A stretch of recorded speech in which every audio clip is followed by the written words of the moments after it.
बिस्मिल्लाहिर्रहमानिर्रहीम इय्याका नअबुदु व इय्याका नस्तईन। मेरे पाकिस्तानियों, आजकल जो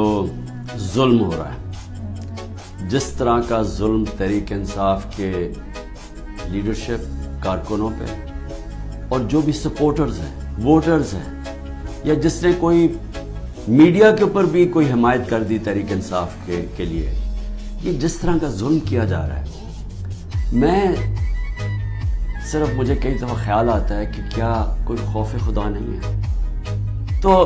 हम तो आज एक अजीब से हालात देख रहे हैं, और जो भी इसके पीछे सोच है उसको तो कोई खौफ नहीं है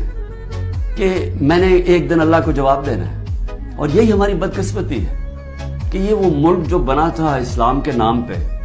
बहुत बड़े प्रिंसिपल्स इस्लाम के थे। जब मेरे नबी सल्लल्लाहु अलैहि वसल्लम जंग पे निकलते थे तो इंस्ट्रक्शंस दिया करते थे कि औरतों को, बच्चों को, बूढ़ों को, बल्कि वो तो कहते थे दरख्त भी नहीं आपने काटने।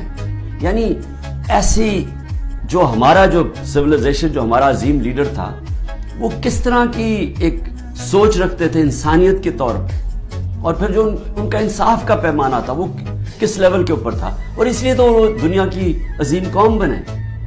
तो आज हालात देखें, वो मुल्क जो इस्लाम के नाम पे बना था,